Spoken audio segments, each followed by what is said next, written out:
നമസ്കാരം. വാർത്തകളും വിശേഷങ്ങളുമായി സൗത്ത് വിഷൻ മധ്യാഹ്ന വാർത്തയിലേക്ക് സ്വാഗതം.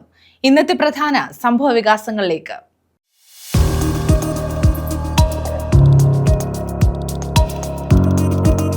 ജനവാസ മേഖലയിൽ തമ്പടിച്ച ആനകളിൽ 2 എണ്ണത്തിനെ വനത്തിലേക്ക് തുരത്തി.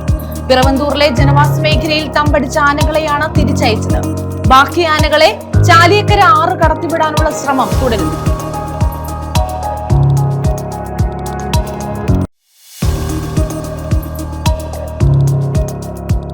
അടഞ്ഞുകിടന്ന വീടിന് മുന്നിൽ മധ്യവയസ്കന്റെ മൃതശരീരം.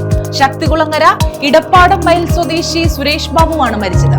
സംഭവം കൊലപാതകമാണെന്ന് സൂചന.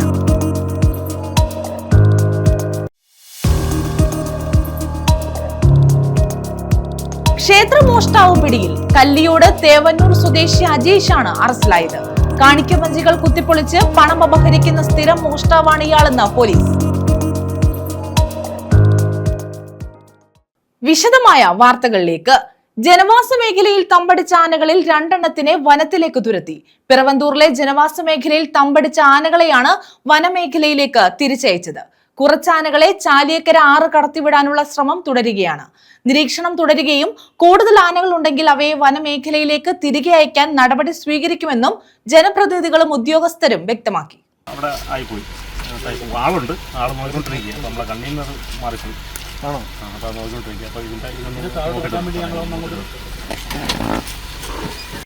കഴിഞ്ഞ കുറച്ചു ദിവസങ്ങളിലായി പത്തനാപുരം പിറവന്തൂർ പഞ്ചായത്തിലെ ജനവാസ മേഖലയിൽ തമ്പടിച്ചിരുന്ന കാട്ടാനകളെ റിസർവ് വനത്തിലേക്ക് തിരികെ കയറ്റിവിടാനുള്ള ശ്രമത്തിൽ 2 ആനകളെ വനത്തിനുള്ളിലേക്ക് കയറ്റിവിട്ടു. വണ്ടിത്തടം ഭാഗത്ത് റോഡ് മുറി വൻമള പത്തുപറ ഭാഗത്തേക്കാണ് ആനകളെ കയറ്റിവിട്ടത്. ഇതേസമയം ചില ആനകളെ ചാലിയക്കര 6 കടത്തി വനത്തിനുള്ളിലേക്ക് വിടാനുള്ള ശ്രമം തുടരുകയാണ്. കറവൂർ, അലിമുക്ക്, കാരിക്കുഴി, ആനക്കുളം ജനവാസ മേഖലകളിലാണ് കഴിഞ്ഞ കുറെ ദിവസങ്ങളിലായി ആനകൾ തമ്പടിച്ചിട്ടുള്ളത്. കഴിഞ്ഞ ദിവസം 2 കൊമ്പൻ ഉൾപ്പെടെയുള്ള 3 ആനകളെ കറവൂർ കാരിക്കുഴിയിൽ വനപാലകരും നാട്ടുകാരും കണ്ടെത്തി. പടക്കം പൊട്ടിച്ച് വനമേഖലയിലേക്ക് പായിക്കാൻ ശ്രമം നടത്തിയെങ്കിലും ആനകൾ മറ്റൊരു ഭാഗത്തേക്ക് തിരിയുകയായിരുന്നു. ആന നേരത്തെ വന്നത് അവിടെ രാത്രി. അന്നേരം ഞങ്ങൾ വിളിച്ചു പറഞ്ഞു. അന്നേരം കറുന്ന പെന്തോളിലെ കണ്ണക്കഴിഞ്ഞ ആള് വന്നു. വന്നപ്പോ ആന മേപ്പോട്ട് അവര് ഓടിച്ചു വിട്ട്. പിന്നെ അത് കഴിഞ്ഞ ആന ഇങ്ങോട്ട് വന്നിട്ടില്ല. ജനവാസ മേഖലയിലുള്ള ആനകളെ വരും ദിവസങ്ങളിൽ നിരീക്ഷിച്ച വനത്തിലേക്ക് കയറ്റിവിടുന്നതിന് നടപടി സ്വീകരിക്കുമെന്ന് ജ്യോതികുമാർ ചാമക്കാല MLA, ഗ്രാമപഞ്ചായത്ത് president Shirley Gopinatha, DFO YM Shajikumar എന്നിവർ അറിയിച്ചു. രണ്ടാമത്തെ ദിവസമായി ഇന്ന് രാവിലെ 6 മണിക്ക് തന്നെ എലഫന്റ് ഡ്രൈവ് നടത്തിക്കൊണ്ടിരിക്കുകയാണ്. ഇപ്പോൾ ഈ തൊട്ടടുത്ത സമയത്ത് 2 ആനകളെ നമുക്ക് ഉൾവനത്തിലോട്ട് കയറ്റി അയക്കാനുള്ള ശ്രമം നടന്ന ഒരു 90% വിജയിച്ചതായിട്ടാണ് അറിയുന്നത്. മൊത്തത്തിൽ 3 ആനകളുണ്ടെന്നാണ് അറിയാൻ കഴിഞ്ഞത്. 2 ആനയും ഉൾവനത്തിലേക്ക് തുരത്തിവിടാനുള്ള സാഹചര്യം ഉണ്ടായി കഴിഞ്ഞു എന്നാണ് വിശ്വസിക്കുന്നത്. വഴങ്ങോട്, എഴുവത്തൂര്, ആനകുളം ഭാഗങ്ങളിലാണ് ഈ ഇടയ്ക്ക്, അലിമുക്ക് കേന്ദ്രീകരിച്ചുള്ള ഭാഗങ്ങളിലാണ്. പിന്നെ കടശ്ശേരിലും മയ്ക്കാമലിലും ഒക്കെ ഉണ്ട്. ഇത് കഴിഞ്ഞിട്ട് അതിനെ ഉൾവനത്തിലോട്ട് പോകുന്നതിനുള്ള നടപടിക്ക് എല്ലാവരും സജീവമായിട്ട് പ്രവർത്തിക്കും. ഒഴിവാകും, ഉറപ്പായിട്ട് ഒഴിവാകും. ബഹുമാന്യയുടെ MLA നമ്മളെ DFOയുടെ കൂടെ നേതൃത്വത്തിലാണ് ഈ വലിയ ഒരു പദ്ധതി. ഇതിനകത്ത് എല്ലാ വകുപ്പുകളും, ആരോഗ്യവകുപ്പ്, ഫോറസ്റ്റ്, മെയിനായിട്ട് ഫോറസ്റ്റ്, റവന്യൂ, പഞ്ചായത്ത്, പോലീസ്, എല്ലാ ഡിപ്പാർട്ട്മെന്റ്, ആരോഗ്യവകുപ്പ്, എല്ലാ ഡിപ്പാർട്ട്മെന്റ് ആകുമ്പോഴാണ് ഈ എലഫന്റ് ഡ്രൈവ് നടക്കുന്നത്. അലിമുക്ക് അച്ചൻകോവിൽ പാതയിൽ വാഹന നിയന്ത്രണം ഏർപ്പെടുത്തിയിരുന്നു. News bureau, Pathanapuram. കട്ടമരം മറിഞ്ഞ് മത്സ്യത്തൊഴിലാളി മരിച്ചു. പരവൂർ സ്വദേശി നൌഷാദ് ജമാലുദ്ദീനാണ് മരിച്ചത്. കൊല്ലം തീരത്ത് നിന്നും കട്ടമരത്തിൽ മീൻ പിടിക്കാൻ പോയ ഇദ്ദേഹത്തിന്റെ വലയും കട്ടമരവും ഇരവിപുരം ഭാഗത്ത് കരക്കടിയുകയായിരുന്നു. പോലീസ് നടത്തിയ തെരച്ചിലിൽ കാക്കത്തോപ്പിൽ നിന്ന് നൌഷാദിനെ കണ്ടെത്തി. ജില്ലാ ആശുപത്രിയിൽ എത്തിച്ചെങ്കിലും രക്ഷിക്കാനായില്ല. കടലിൽ കട്ടമരം മറിഞ്ഞാണ് പരവൂർ സ്വദേശിയായ മത്സ്യത്തൊഴിലാളി മരിച്ചത്. പരവൂർ ഖദീജ മൻസിലിൽ 50-കാരനായ നൌഷാദ് ജമാലുദ്ദീനാണ് മരിച്ചത്. കൊല്ലം തീരത്തു നിന്നാണ് ഇദ്ദേഹം കട്ടമരത്തിൽ മീൻ പിടിക്കാനായി പുറപ്പെട്ടത്. ഇരവിപുരം ഭാഗത്ത് ഇദ്ദേഹത്തിന്റെ കട്ടമരവും വലയും കരക്കടിയുകയായിരുന്നു. നീണ്ടകര കോസ്റ്റൽ പോലീസിന്റെ നേതൃത്വത്തിൽ നടത്തിയ തെരച്ചിലാണ് കാക്കത്തോപ്പിൽ നിന്ന് നൌഷാദിനെ കണ്ടെത്തിയത്. ഉടൻ തന്നെ കൊല്ലം ജില്ലാ ആശുപത്രിയിൽ എത്തിച്ചെങ്കിലും രക്ഷിക്കാനായില്ല. ന്യൂസ് ബ്യൂറോ, കൊല്ലം. ക്ഷേത്രമോഷ്ടാവ് പിടിയിൽ. കല്ലിയോട് തേവന്നൂർ സ്വദേശി അജീഷാണ് അറസ്റ്റിലായത്. ആരാധനാലയങ്ങളിലെ കാണിക്കവഞ്ചികൾ കുത്തിപ്പൊളിച്ച് പണം അപഹരിക്കുന്ന സ്ഥിരം മോഷ്ടാവാണ് ഇയാൾ. അമ്പലംകുന്ന് പ്രദേശത്തെ കടകൾ കുത്തി തുറക്കാൻ ശ്രമിച്ച സംഭവങ്ങളിലും ഇയാൾക്ക് പങ്കുണ്ടെന്ന് പോലീസ് പറഞ്ഞു. ആരാധനാലയങ്ങളിലെ കാണിക്കവഞ്ചികൾ കുത്തിപ്പൊളിച്ച് പണം അപഹരിക്കുന്നത് പതിവാക്കിയ മോഷ്ടാവിനെയാണ് പൂയപ്പള്ളി പോലീസ് പിടികൂടിയത്. കല്ലിയോട് തേവന്നൂർ ചരുവിള പുത്തൻവീട്ടിൽ 30-കാരനായ അജീഷാണ് പിടിയിലായത്. മീയന, നാഗേക്ഷിക്കാവ്, പ്ലാങ്കുഴി, മറുത അപ്പൂപ്പൻകാവ്, ചെങ്കൂർ, വലിയവിള ഭഗവതി ക്ഷേത്രം തുടങ്ങി നിരവധി ക്ഷേത്രങ്ങളിലെ വഞ്ചികൾ കുത്തിത്തുറന്ന് പണം കവർന്ന കേസുകളിലെ പ്രതിയാണ് ഇയാൾ. അമ്പലംകുന്ന് പ്രദേശത്തെ കടകൾ കുത്തിത്തുറക്കാൻ ശ്രമിച്ച സംഭവങ്ങളിലും ഇയാൾക്ക് പങ്കുണ്ടെന്ന് പോലീസ് പറഞ്ഞു. നിരവധി തവണ ഇയാൾ ജയിൽവാസവും അനുഭവിച്ചിട്ടുണ്ട്. തേവന്നൂർ പോസ്റ്റ് ഓഫീസ് കുത്തിത്തുറന്ന് പണം കവർന്ന കേസിലും പ്രതിയാണ്. ആരാധനാലയങ്ങളിലെ കാണിക്കപ്പണം ലക്ഷ്യമിട്ട് രാത്രികാലങ്ങളിൽ സഞ്ചരിച്ച് മോഷണം നടത്തുകയായിരുന്നു പതിവ്. ഈയിടെ വഞ്ചി കുത്തിത്തുറന്ന സംഭവത്തിൽ ലഭിച്ച പരാതിയെ തുടർന്ന് പൂയപ്പള്ളി പോലീസ് അന്വേഷണം ശക്തമാക്കുകയും പ്രത്യേക നിരീക്ഷണം ഏർപ്പെടുത്തുകയും ചെയ്തിരുന്നു. രാത്രികാലങ്ങളിൽ വീട്ടിൽ താമസിക്കാതെ കറങ്ങി നടക്കുന്ന ഇയാളെ കുറിച്ച് ലഭിച്ച രഹസ്യവിവരത്തിന്റെ അടിസ്ഥാനത്തിൽ പുലർച്ചെ വീട്ടിൽ നടത്തിയ അന്വേഷണത്തിലാണ് ഇയാളെ കീഴ്പ്പെടുത്തിയത്. SHO ഷാജിമോന്റെ നേതൃത്വത്തിൽ SIമാരായ രജനീഷ് മാധവൻ, ബാലാജി എസ് കുറുപ്പ്, ബിനു ജോർജ്, രാജേഷ്, കൃഷ്ണകുമാർ, മധുസൂദനൻ, CPOമാരായ റിജു, അൻവർ, അജി, രാജൻ തുടങ്ങിയ സംഘമാണ് ഇയാളെ പിടികൂടിയത്. ന്യൂസ് ബ്യൂറോ, കൊല്ലം. അടഞ്ഞുകിടന്ന വീടിനു മുന്നിൽ മധ്യവയസ്കന്റെ മൃതശരീരം. ശക്തികുളങ്ങര ഇടപ്പാടം വയൽ സ്വദേശി സുരേഷ് ബാബുവാണ് മരിച്ചത്. സംഭവം കൊലപാതകമാണെന്നാണ് സൂചന. ഒരാളെ പോലീസ് കസ്റ്റഡിയിലെടുത്തതായും സൂചനയുണ്ട്. അഞ്ചാലുംമൂട്ടിലാണ് ആൾതാമസമില്ലാത്ത വീടിന് മുന്നിൽ മധ്യവയസ്കന്റെ മൃതദേഹം കണ്ടെത്തിയത്. ശക്തികുളങ്ങര ഇടപ്പാടം വയൽ വാഴങ്ങൽ വീട്ടിൽ 58-കാരനായ സുരേഷ് ബാബുവാണ് മരിച്ചത്. താനിക്കമുക്ക് ജംഗ്ഷനിലുള്ള അയ്യപ്പൻ എന്നയാളുടെ വീടിന് മുന്നിൽ പുൽപ്പായ കൊണ്ട് ശരീരം മൂടിയ നിലയിലായിരുന്നു മൃതദേഹം കണ്ടത്. സംഭവം കൊലപാതകമാണെന്നും ഒരാൾ പോലീസ് കസ്റ്റഡിയിലാണെന്നും സൂചനയുണ്ട്. റോഡിലൂടെ നടന്നുപോയവരാണ് ഒരാൾ മരിച്ചു കിടക്കുന്നതായി കണ്ടത്. അഞ്ചാലുംമൂട് പോലീസിൽ വിവരമറിയിച്ചതിനെ തുടർന്ന് പോലീസ് എത്തി പരിശോധിച്ചപ്പോഴാണ് സുരേഷ് ബാബുവാണെന്ന് തിരിച്ചറിഞ്ഞത്. തലയ്ക്ക് മാരകമായ മുറിവേറ്റിട്ടുണ്ട്. രക്തം വാർന്ന നിലയിലായിരുന്നു. സുരേഷ് ബാബുവിന്റെ കുടുംബ വീട് താനിക്കമുക്കിന് സമീപമാണ്. രാത്രിയിൽ ഇയാൾ സ്ഥിരമായി കിടന്നുറങ്ങുന്നത് താനിക്കമുക്കിലെ അടഞ്ഞുകിടന്ന വീടിന്റെ വരാന്തയിലായിരുന്നെന്ന് പോലീസ് കണ്ടെത്തിയിട്ടുണ്ട്. കൂടുതൽ അന്വേഷണം നടന്നുവരികയാണെന്ന് പോലീസ് പറഞ്ഞു.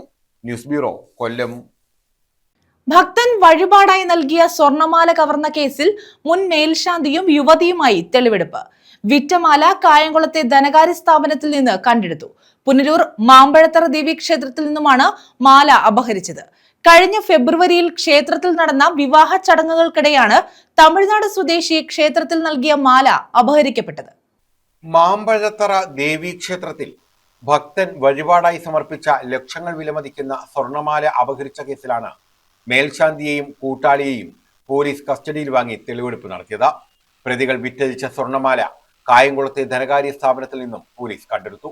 മാന്നാർ കുരട്ടിക്കാട് പാക്കോട്ടുമടത്തിൽ മധുസൂദന ശർമ്മ, ഇയാളുടെ കൂട്ടാളിയായ മാവേലിക്കര സ്വദേശിനി ഗംഗ എന്നിവരുമായാണ് തെന്മല പോലീസ് തെളിവെടുപ്പ് നടത്തിയത്. കഴിഞ്ഞ ഫെബ്രുവരി 5, 6 തീയതികളിൽ ക്ഷേത്രത്തിൽ നടന്ന വിവാഹ ചടങ്ങുകൾക്കിടെയായിരുന്നു സംഭവം. തമിഴ്നാട് സ്വദേശിയായ രമേശ് ബാബു ക്ഷേത്രത്തിൽ വഴിപാടായി സമർപ്പിച്ച 16.239 ഗ്രാം തൂക്കമുള്ള നെക്ലേസ് മാതൃകയിലുള്ള സ്വർണമാലയാണ് കാണാതായത്. അന്നത്തെ മേൽശാന്തിയായിരുന്ന മധുസൂദന ശർമ്മ മുൻകൂട്ടി ആസൂത്രണം ചെയ്താണ് മാല അപഹരിച്ചതെന്ന് പോലീസ് പറഞ്ഞു.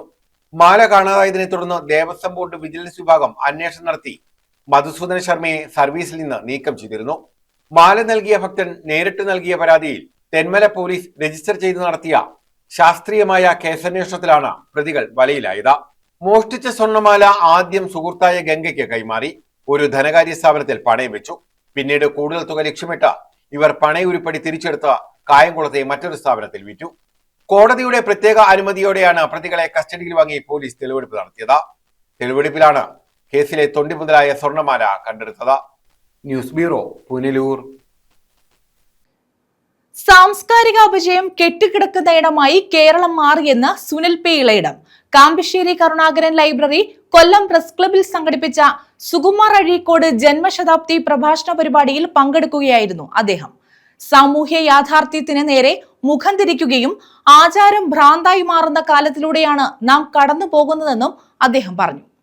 സാമൂഹ്യ ഉന്നമനത്തിനു പകരം സാംസ്കാരിക അപജയം കെട്ടിക്കിടക്കുന്ന ഇടമായി കേരളം മാറിയെന്ന പ്രഭാഷകനും എഴുത്തുകാരനും അധ്യാപകനുമായ സുനിൽ പി ഇളയിടം കാമ്പശ്ശേരി കരുണാകരൻ ലൈബ്രറി കൊല്ലം പ്രസ് ക്ലബിൽ സംഘടിപ്പിച്ച സുകുമാർ അഴീക്കോട് ജന്മശതാബ്ദി പ്രഭാഷണ പരിപാടിയിൽ പങ്കെടുക്കുകയായിരുന്നു അദ്ദേഹം. കേരളം നിർമ്മിച്ചുകൊണ്ടിരിക്കുന്ന സാംസ്കാരിക ഭൂപടം എന്ന വിഷയത്തിലായിരുന്നു പ്രഭാഷണം. സാമൂഹ്യ യാഥാർത്ഥ്യത്തിനു നേരെ മുഖം തിരിക്കുകയും ആചാരം ഭ്രാന്തായി മാറുകയും ചെയ്യുന്ന കാലത്തിലൂടെയാണ് നമ്മൾ കടന്നുപോകുന്നത്. മതബോധം എന്നത് അപരവിദ്വേഷമായി മാറി. മതബോധം ധാർമ്മിക മൂല്യമാക്കി മാറ്റുന്നതിന് പകരം പരസ്പര സ്പർദ്ധകൾ ആഴത്തിൽ വേരുപിടിപ്പിക്കാൻ ഉതകുന്ന തരത്തിൽ മാറ്റിമറിക്കപ്പെടുകയാണ്. ഭൗതിക വളർച്ചയിൽ കേരളം ഏറെ മുന്നിലായിട്ടും ദരിദ്രരുടെ എണ്ണം ഗണ്യമായി കുറഞ്ഞിട്ടും സാമൂഹ്യബോധം സാംസ്കാരിക വളർച്ചയിൽ തീരെ ഇല്ലാതായെന്ന് അദ്ദേഹം ചൂണ്ടിക്കാട്ടി. ജാതിയുടെ വ്യാപനം ശക്തമായി കേരളത്തിൽ ഇന്നും തുടരുന്നു. ഇതുകൊണ്ടാണ് കാലത്തിന്റെ അവശിഷ്ടം കൊണ്ടു നടക്കുന്നവരുടെ നാട്ടിൽ നിന്നും യുവതലമുറ വിദേശ രാജ്യങ്ങളിലേക്ക് കടക്കുന്നത്.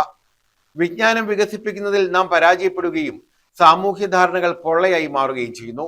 നവോത്ഥാന കാലത്ത് ശ്രീനാരായണ ഗുരു അവതരിപ്പിച്ച ആശയങ്ങളിൽ ആധുനിക മൂല്യങ്ങൾ ഉണ്ടായിരുന്നു. ഇന്ന് ആധുനികതയുടെ സൗകര്യങ്ങൾ ഉപയോഗപ്പെടുത്തി യാഥാസ്ഥിതികത്വമാണ് വളർത്താൻ ചിലർ ശ്രമിക്കുന്നതെന്നും അദ്ദേഹം പറഞ്ഞു. ഞാൻ സാന്ദർഭികമായിട്ട് പറഞ്ഞിട്ടുള്ള അങ്ങനെ മാഷിന്റെ പ്രഭാഷണത്തിന്റെ ഒരു ഗുണം ഈ രണ്ടറ്റത്തും പോയി മടങ്ങും. ഒരു പ്രസംഗവേദിയിൽ അദ്ദേഹം അവിടെ കൂടിയിരിക്കുന്നതിൽ ഏറ്റവും പണ്ഡിതോചിതനായി ജീവിക്കുന്ന ഒരാളോട് സംവദിക്കുന്നുണ്ടാവും, വഴിയോരത്ത് കപ്പലിൽ നിൽക്കുന്ന ഒരാളോട് സംവദിക്കുന്നുണ്ടാവും. ഈ രണ്ടറ്റത്തേക്കും അനായാസം സഞ്ചരിക്കാൻ കഴിയുന്ന ഭാഷയും നർമ്മവും ജീവിതബോധവും സമകാലികതയും ഒക്കെ ഒത്തിണങ്ങിയ ഒരു പ്രഭാഷണമായിരുന്നു മാഷിൻ്റേത്. മാഷിന്റെ സമകാലികരായി നമുക്ക് വലിയ പ്രഭാഷകരുണ്ടായിരുന്നു. വിജയ മാഷുണ്ട്, സാനു മാഷുണ്ടായിരുന്നു.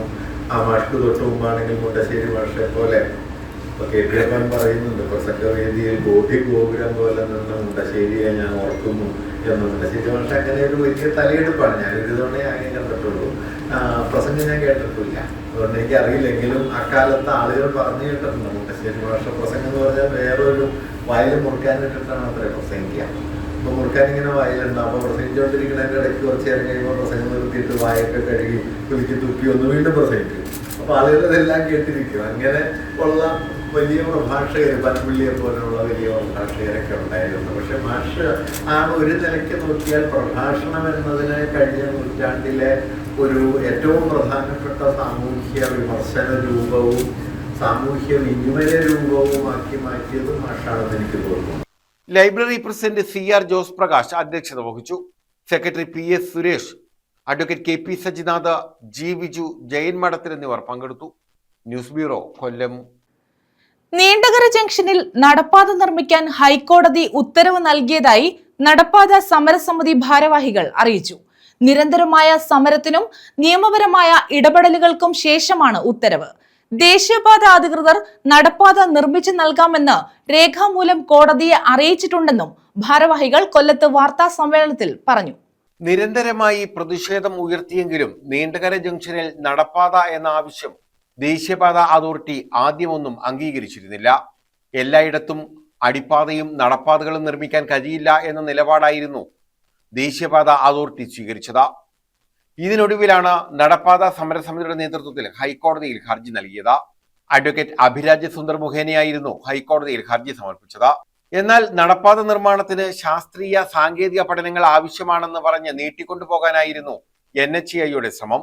എന്നാൽ 4 ആഴ്ചയ്ക്കുള്ളിൽ റിപ്പോർട്ട് സമർപ്പിക്കണമെന്ന് കഴിഞ്ഞ മാർച്ചിൽ ദേശീയപാത അഭിഭാഷകരോട് ഹൈക്കോടതി നിർദ്ദേശിച്ചിരുന്നു. ഇതിന്റെ അടിസ്ഥാനത്തിലാണ് ഏപ്രിൽ മെയ് മാസങ്ങളിൽ വേനലവധിക്ക് ശേഷം കഴിഞ്ഞ 15-ന് നടന്ന സിറ്റിംഗിൽ ശാസ്ത്രീയ സാങ്കേതിക പഠനത്തിന്റെ അടിസ്ഥാനത്തിലും പൊതുജനങ്ങളുടെ ആവശ്യം പരിഗണിച്ചും നീണ്ടകരയിൽ നടപ്പാത നിർമ്മിച്ചു നൽകാമെന്ന് NHAI അഭിഭാഷകർ രേഖാമൂലം ഹൈക്കോടതിയെ അറിയിച്ചതെന്ന് സമരസമിതി രക്ഷാധികാരി മുൻ MLA doctor Sujith Vijayanpillai, advocate Abhiraj Sundar, Antony Christopher, Francis Xavier, Shanmughadas, Yesudasan Joseph, Xavier S, Edwin Elias എന്നിവർ അറിയിച്ചു. കാലതാമസം കൂടാതെ നീണ്ടകര ജംഗ്ഷനിൽ നടപ്പാത നിർമ്മിച്ചു നൽകണമെന്നാണ് ഹൈക്കോടതി ഉത്തരവിൽ പറയുന്നത്. ഒരു വർഷം മുമ്പ് അന്ന് നമ്മൾ ഇതേപോലെ ഒരു പത്രസമ്മേളനം അതായത് സമരം തുടങ്ങാൻ പോവുകയാണ് എന്ന് അറിയിക്കുന്ന രീതിയിൽ പ്രസ്താവന നടത്തിയിരുന്നു. ഇന്ന് അതേ സ്ഥലത്ത് തന്നെ സമരം അവസാനിപ്പിക്കുന്നു എന്ന രീതിയിൽ ഒരു പത്ര സമ്മേളനം നടത്താൻ സാധിച്ചതിലുള്ള സന്തോഷമാണ് അറിയിക്കുന്നത്. നിരവധി ചർച്ചകളും അതുപോലെ കളക്ടറേറ്റിലും നാഷണൽ ഹൈവേയുടെ റീജിയണൽ ഓഫീസിലും ഒക്കെ ഒരുപാട് ചർച്ചകൾ നടത്തിയെങ്കിലും എങ്ങും വിജയിക്കുന്നില്ല, പരാജയപ്പെടുന്നു എന്ന് തോന്നിയെടുത്താണ് ഇവിടുത്തെ സമരസമിതി ഒരു കേസിന് പോകുന്നത്. ഈ കേസ് വളരെ നിർണായകമാണ്. ചരിത്ര ലിപികളാൽ അല്ലെങ്കിൽ ലിപികളാൽ എഴുതപ്പെടാൻ പോകുന്ന ഒരു മുഹൂർത്തമാണ്. കാരണം നാഷണൽ ഹൈവേയുടെ നിർമ്മാണവുമായി ബന്ധപ്പെട്ട് രാജ്യത്ത് ഒരു കോടതിയിലും നാഷണൽ ഹൈവേക്ക് എതിരായിട്ട് ഒരു വിധി വരാറില്ല, അല്ലെങ്കിൽ നിർദ്ദേശങ്ങളും വരാറില്ല. ഇവിടെ ഒരു അണ്ടർപാസ് വേണം, അല്ലെങ്കിൽ പുതിയൊരു എന്തെങ്കിലും ഒരു പെഡസ്ട്രിയൽ എന്തെങ്കിലും ഒരു നിർമ്മാണത്തിൽ മാറ്റം വരുത്തണം. കാരണം അങ്ങനെ ഒരു വിധി വന്നു കഴിഞ്ഞാൽ നിർമ്മാണം ഒരുപാട് താമസിക്കും. ഇന്ത്യയിലെ ഏറ്റവും വലിയ ഹാർബർ, ഏഷ്യയിലെ രണ്ടാമത്തെ ഏറ്റവും വലിയ ഹാർബർ, ഏകദേശം 5000-ഓളം ആളുകൾ ദിവസം തോറും നടന്നു പൊയ്ക്കൊണ്ടിരിക്കുന്ന സ്ഥലമാണ്. ഹാർബറിലേക്ക് മീൻ വാങ്ങുന്നതിലേക്ക് വരുന്നത് കൂടുതലും പ്രായമായ സ്ത്രീകളായിരിക്കും. ഇവർ കൂടുതലും ഈ തലച്ചുമടായിരിക്കും മത്സ്യം വാങ്ങി വരുന്നത്. അപ്പം നിലവിൽ ഹൈവേ അതോറിറ്റി പ്രപ്പോസ് ചെയ്തിരിക്കുന്ന ഡിസൈനിൽ പറഞ്ഞിരിക്കുന്ന ബസ് സ്റ്റോപ്പിൽ നിന്നും ടു ആൻഡ് ഫ്രോ ഏകദേശം 2 കിലോമീറ്ററോളം നടക്കേണ്ട ഒരു സാഹചര്യമാണ് ഈ പ്രദേശത്ത് ഓൾറെഡി ഉണ്ടായിരുന്ന ഡിസൈനിൽ ഉണ്ടായിരുന്നത്. അപ്പം നിലവിൽ നമ്മൾ ഈ സമരസമിതി ആണെങ്കിലും മറ്റ് ഇതിൽ ഇടപെട്ടവരെല്ലാവരും ചൂണ്ടിക്കാണിച്ച് ഈ പെഡസ്ട്രിയൻ അണ്ടർപാസിന്റെ ഒരു പ്രാധാന്യം ഈ പറയപ്പെടുന്ന സ്ഥലത്ത് വന്നാൽ മാത്രമേ പ്രയോജനം ആവുള്ളൂ. ഫിഷിംഗ് ഹാർബർ, ആയിരക്കണക്കിന് ആൾക്കാർ ഉപജീവന മാർഗം നേടുന്ന ഫിഷിംഗ് ഹാർബർ, സ്പെഷ്യൽ സ്കൂൾ ഉൾപ്പെടെയുള്ള 3 സ്കൂളുകൾ, ചരിത്ര പ്രാധാന്യമുള്ള നീണ്ടകര സെന്റ് സെബാസ്റ്റ്യൻ ദേവാലയം, അതുപോലെ ചരിത്ര പ്രാധാന്യമുള്ള കണ്ണാട്ടുകുടി അമ്പലം, വളരെയേറെ പെഡസ്ട്രിയൻ പൊതുഗതാഗതം ഉപയോഗിച്ച് യാത്രകൾ ആരംഭിക്കുന്ന വലിയൊരു ജംഗ്ഷൻ. അങ്ങനെ അനുദിനം ഏകദേശം 5000 മുതൽ 8000 പേർ റോഡ് ക്രോസ് ചെയ്യേണ്ട ഒരു ജംഗ്ഷനിൽ അടിപ്പാത വേണമെന്നുള്ള ആവശ്യം 2022 മുതൽ നീണ്ടകരയിലെ വിവിധ സംഘടനകൾ ആവശ്യപ്പെട്ടിരുന്നു. ആദ്യം തരാമെന്ന് പറഞ്ഞിരുന്നുവെങ്കിലും 2025 ആയപ്പോൾ ഇത് ലഭിക്കത്തില്ല എന്നുള്ളൊരു മറുപടി കിട്ടിയതിന്റെ അടിസ്ഥാനത്തിലാണ് നീണ്ടകര നടപ്പാത സമരസമിതി രൂപം കൊള്ളുന്നതും ബഹുമാനപ്പെട്ട MP, അന്നത്തെ MLA ഞങ്ങളുടെ MLA, ഗ്രാമപഞ്ചായത്ത്, ബ്ലോക്ക് പഞ്ചായത്ത്, ജില്ലാ പഞ്ചായത്ത് എല്ലാവരും ഇതിനു വേണ്ടി ശ്രമിച്ചു. പല നിവേദനങ്ങളും ബഹുമാനപ്പെട്ട കേന്ദ്രമന്ത്രി ഗഡ്കരിക്കും ഒക്കെ നൽകിയിരുന്നു. ചെയർമാനും ഹൈവേ ചെയർമാനും ഒക്കെ നൽകിയിരുന്നെങ്കിലും പരിഗണനയിൽ അവരെടുക്കാത്തത് കൊണ്ട് ഞങ്ങൾ 2025 ജൂൺ മാസം സമരം ആരംഭിച്ചു. ഇന്നിപ്പോൾ സമരം ഇവിടെ അവസാനിപ്പിക്കുന്നതിന്റെ ഒരു സന്തോഷ വാർത്ത. ഇത് 385ാമത്തെ ദിവസമാണ് സമരം ആരംഭിച്ചിട്ട്. ന്യൂസ് ബ്യൂറോ, കൊല്ലം. അഖിലേന്ത്യാ കിസാൻ സഭ സംസ്ഥാന ക്യാമ്പിന് ആര്യങ്കാവിൽ തുടക്കമായി. 2 ദിവസത്തെ ക്യാമ്പ് CPI സംസ്ഥാന സെക്രട്ടറി ബിനോയ് വിശ്വം ഉദ്ഘാടനം ചെയ്തു. സംഘടനാ പ്രവർത്തനം കൂടുതൽ ശക്തമാക്കുന്നതിന്റെ ഭാഗമായാണ് 2 ദിവസത്തെ ക്യാമ്പ് സംഘടിപ്പിച്ചിട്ടുള്ളത്. അഖിലേന്ത്യാ കിസാൻ സഭ സംസ്ഥാന ക്യാമ്പിന് ആര്യങ്കാവിൽ തുടക്കമായി. CPI സംസ്ഥാന സെക്രട്ടറി ബിനോയ് വിശ്വം ഉദ്ഘാടനം ചെയ്തു. ആ സമരങ്ങളുടെയും പോരാട്ടങ്ങളുടെയും എല്ലാവരുടെയും കർഷകന് പക്ഷേ മുന്നോട്ടേ പോകാൻ പറ്റുള്ളൂ. അവൻ മുന്നോട്ട് പോയില്ലെങ്കിൽ, അവൻ നിന്നുപോയാൽ അവർക്ക് മാത്രം ജീവിതമല്ല, കുടുംബം മാത്രമല്ല, രാജ്യമാകെ സ്തംഭിക്കുമെന്ന് തിരിച്ചറിവുണ്ട് കർഷകർ. ഏത് വർഗത്തേക്കാൾ കൂടുതലായി, മറ്റെല്ലാ ഏത് വർഗത്തേക്കാൾ കൂടുതലായി കർഷക രക്ഷാർത്ഥത്തിൽ നാടിന്റെ ജീവന്റെ ജീവിതത്തെ എല്ലാം സ്വാധീനിക്കുന്ന ഏറ്റവും പ്രധാനപ്പെട്ട അക്ഷര ശക്തിയാണ്. ആ പ്രാധാന്യമുണ്ട് സമ്പദ്ഘടനയിലും രാഷ്ട്രീയത്തിലും ജീവിതത്തിലുമെല്ലാം കർഷകർ.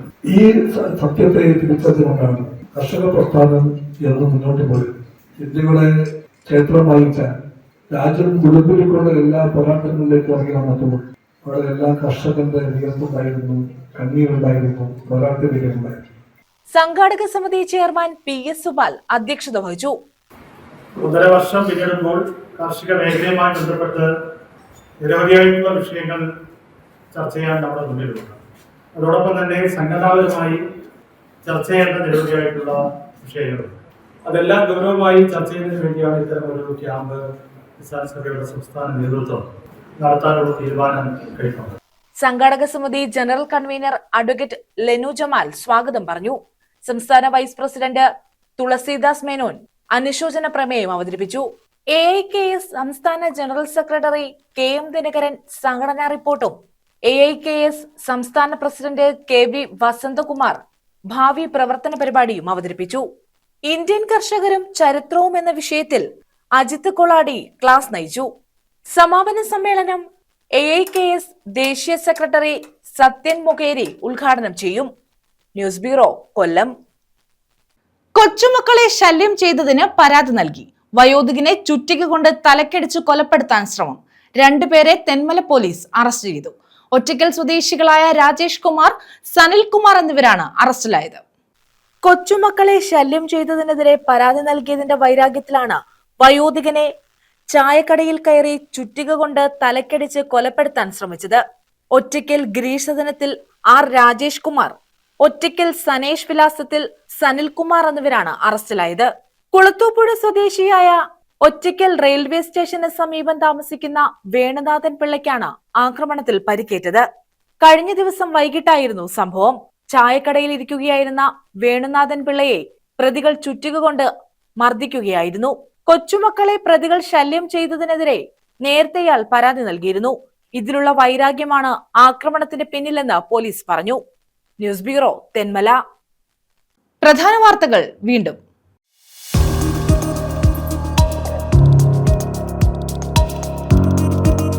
ജനവാസ മേഖലയിൽ തമ്പടിച്ച ആനകളിൽ 2 എണ്ണത്തിനെ വനത്തിലേക്ക് തുരത്തി. പിറവന്തൂരിലെ ജനവാസ മേഖലയിൽ തമ്പടിച്ച ആനകളെയാണ് തിരിച്ചയച്ചത്.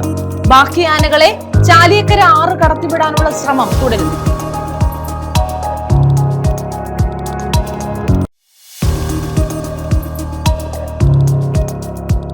അടഞ്ഞുകിടന്ന വീടിനു മുന്നിൽ മധ്യവയസ്കന്റെ മൃതശരീരം. ശക്തികുളങ്ങര ഇടപ്പാടം വയൽ സ്വദേശി സുരേഷ് ബാബുവാണ് മരിച്ചത്. സംഭവം കൊലപാതകമാണെന്ന് സൂചന.